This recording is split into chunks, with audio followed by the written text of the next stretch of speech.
Aku adalah seorang ayah yang memiliki dua orang putra, yang masing-masing berusia 5 tahun dan 2 tahun. Dalam kesempatan kali ini, aku ingin menceritakan sebuah kisah kelam yang berujung indah saat aku masih menyandang status duda. Namaku Yudi, dan saat itu sudah hampir 1 tahun aku berpisah dengan istriku. Perselingkuhan yang dilakukan istriku dengan membawa seorang pria ke rumah dan kepergok sedang skibidi-papap di dalam kamar kami, memanglah hal yang tidak bisa kumaafkan. Tanpa memikirkan dan mempertimbangkan bagaimana jalan hidupku selanjutnya, aku langsung mengajukan perpisahan. Beruntung tanpa melalui proses persidangan yang panjang, akhirnya tuntutanku dikabulkan hakim, dan aku resmi menyandang status sebagai duda dengan hak asuh anak jatuh padaku. Sementara istriku memilih pergi bersama selingkuhannya. Kemarahan dan kecewa pada istriku menjadi satu pada saat awal aku kembali ke rumah ibu mertuaku. Ya, aku memang tinggal bersama mertuaku, lantaran beliau tak ingin berpisah dengan kedua anakku. Beliau juga mengakui kesalahan istriku, bahkan tak sedikit pun membela anaknya itu. Apalagi secara terang-terangan, istriku pergi tanpa memikirkan aku, ibu mertua dan juga anakku. Dalam situasi itu, aku sempat berpikir untuk tidak akan menikah lagi, dan fokus untuk mengurus kedua anakku.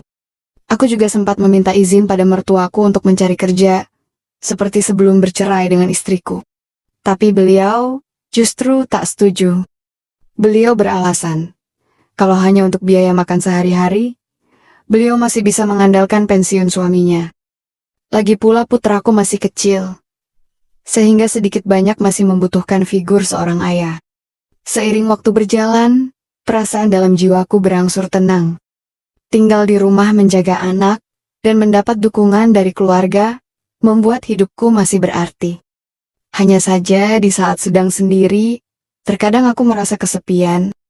Dan hal itulah yang kadang, tanpa kusadari, membayangkan kembali ingatan masa indah bersama istriku dulu. Di mana biasanya istriku sering bermanja ria di waktu malam. Jujur aku merindukan hal itu, dan ingin kembali ke masa itu. Tapi di saat aku mulai sadar dengan kesendirianku, dengan segera aku tepis jauh-jauh pikiran itu. Berbulan-bulan aku mencoba untuk bertahan dengan kesendirianku. Tapi semakin aku coba, aku malah semakin rindu dengan adanya seorang pendamping dalam hidupku. Terutama untuk kebutuhan batinku. Sebagai seorang pria yang pernah beristri, tentunya aku sudah berpengalaman masalah urusan batin itu. Saat malam datang dan keinginan itu timbul, maka tanpa sadar aku mulai melatih jemawiku sendiri. Meskipun pada akhirnya, hal itu jelas berbeda dengan apa yang kudapat sebelum berpisah dulu. Sebagai seorang pria, kebutuhan itu memang sangatlah penting. Alhasil, aku harus membuang niatku untuk tak menikah lagi, mengingat ada kebutuhan yang tak bisa kupenuhi hanya dengan melatih jemawi. Pernah suatu ketika aku menanyakan hal itu pada ibu mertuaku. Berharap akan mendapatkan solusi dari beliau. Ya, saat itu tepatnya di malam hari, nampak ibu sedang duduk di sofa menonton TV di ruang tengah. Sedangkan, aku berada tak jauh darinya. Kupikir saat itu adalah saat yang tepat untuk mengungkapkan unek-unekku pada ibu. Bu, panggilku. Ya nak Yudi, kenapa? Jawab beliau singkat. Apa boleh, Yudi beristri lagi? Aku coba memulai pembicaraan dengan langsung ke inti permasalahan. Ya bolehlah. Memangnya kamu sudah ada calon? Wanita berusia 50 tahunan itu balik bertanya kepadaku.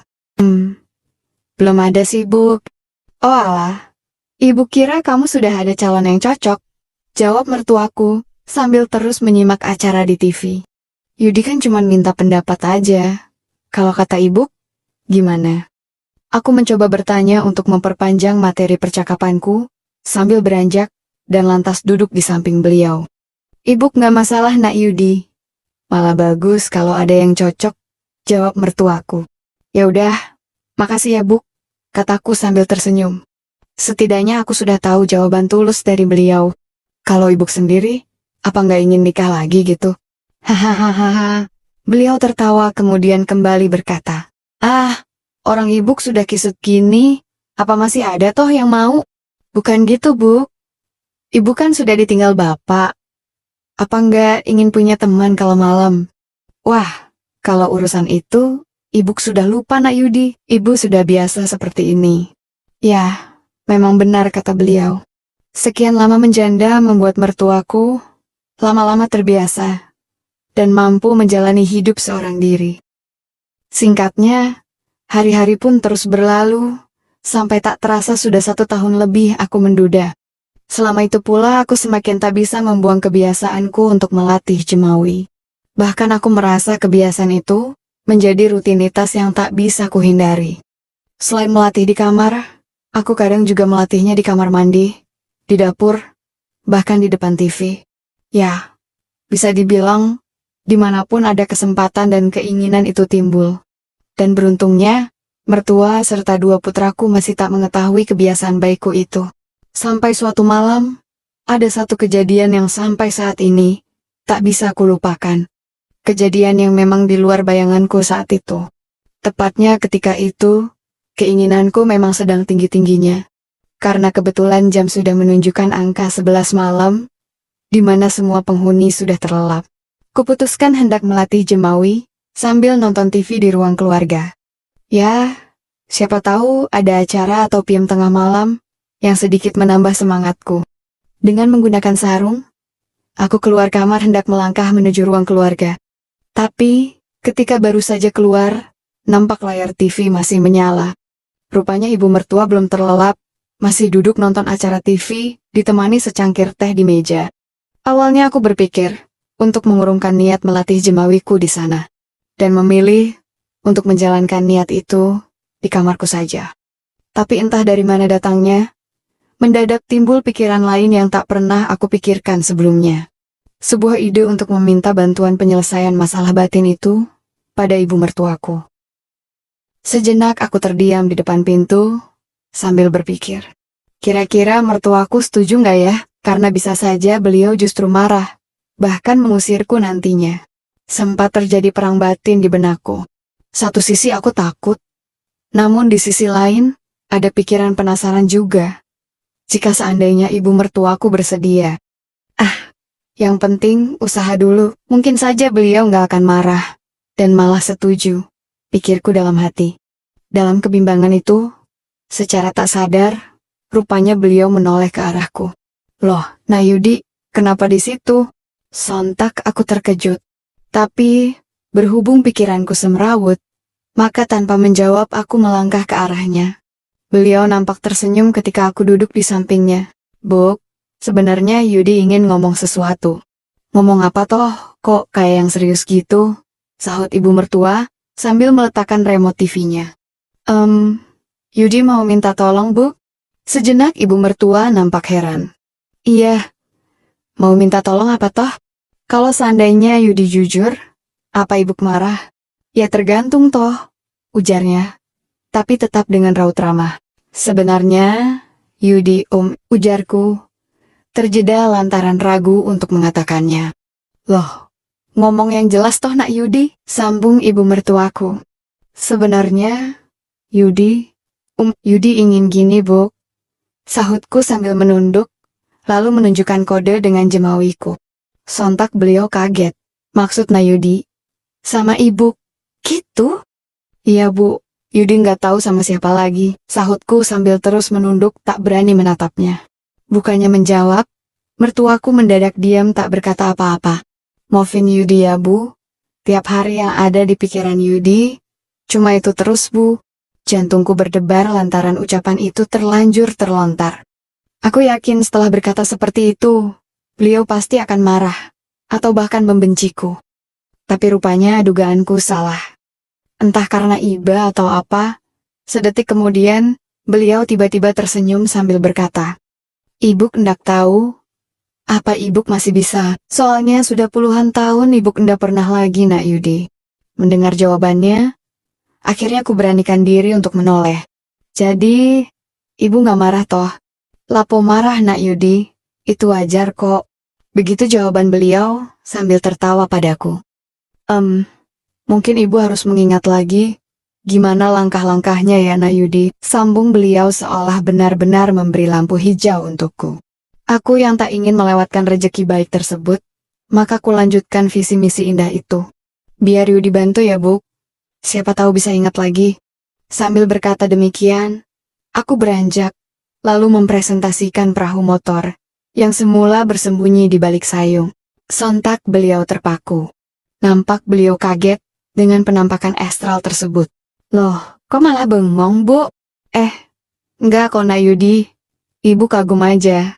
Mudah-mudahan, ibu masih bisa ya, ujarnya, yang kemudian mengambil perahu motor itu dengan ragu. Tak kukira rupanya, setelah sekian lama sendiri, beliau masih bisa membuatku berceramah syahdu.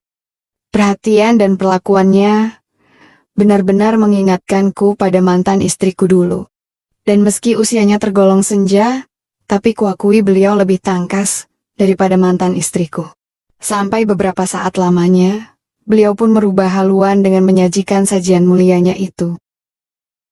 Mungkin kamu bisa mulai dari awal, Nak Yudi, katanya, sambil tersenyum ceria. Tentu saja aku senang mendengarnya. Dan tanpa membuang waktu, segera kuhaturkan perhatian pada pelabuhan ratu itu. Entah beberapa kali beliau memanggilku, tapi tak sedikit pun kugubris lantaran aku berusaha fokus pada bidang tersebut. Tujuanku hanya satu, menciptakan banjir bandang saat itu. Tapi rupanya belum tiba banjir bandang itu, beliau kembali berkata, "Tunggu apa lagi, Nak Yudi?" Beliau merubah haluan negara, seolah memintaku untuk segera menyarankan solusi masalahnya. Sejenak aku terpaku lantaran benua dan lain-lainnya masih tampak fresh dan bagus tentunya. Dan tanpa sepatah kata pun, kulajukan perahu motor itu. Saat itulah, aku seperti merasa kembali pada masa sebelum berpisah dengan istriku. Bencananya hampir sama. Hanya saja, beliau lebih set-set dan cekatan orangnya. Suara TV pun tak lagi kudengar. Berganti ceramah rohani, yang syahdu, dan mendamaikan jiwa. Aku berusaha sebisa mungkin membawa beliau pada tujuan utama. Terutama setelah beberapa tahun tak lagi mendapatkan rezeki dari mendiang suaminya. Sampai kira-kira 1/4 jam berlalu, barulah aku dan beliau pun tiba pada tujuan bersama. Kamu ngingetin ibu sama mendiang suami ibu, Nak Yudi, katanya sambil mengatur laju udara. Yudi juga sama, Bu, jadi ingat sama yang dulu-dulu. Sejenak kami saling tersenyum. Sampai tak lama kemudian, "Oh ya Nak Yudi, cepatlah cari istri ya. Kasihan anakmu. Ibu juga ya. Kalau menurut Yudi, ibu masih bisa kok." Mana ada yang mau, Nak Yudi. Lawang ibu sudah wisut gini. Kembali beliau merendahkan dirinya. Tentu ada lah, Bu. Siapa bilang gak ada yang mau? Siapa? Yang mana? Mendengar pertanyaan mertuaku, entah kenapa, aku malah nekat untuk mengajukan diriku. "Yudi, Bu. Yudi bersedia kok, Bu," ujarku membuat mertuaku terdiam. Ojo guyon toh, Nak Yudi," katanya sambil mencubitku. "Yudi nggak bercanda kok, Bu. Yudi sudah terbiasa sama ibu, sudah kenal ibu dari dulu." Mendengar hal itu, mendadak mertuaku menangis, sambil memiukku. Bukan tangisan haru, melainkan tangisan bahagia, lantaran aku bersedia, meski usia kami jauh berbeda. Dan ya, beberapa bulan setelahnya, akhirnya kami pun meresmikannya. Beliau percaya, jika aku adalah orang yang tepat untuk menjadi imamnya. Begitupun denganku yang akhirnya menemukan pengganti setelah sekian lama menduda.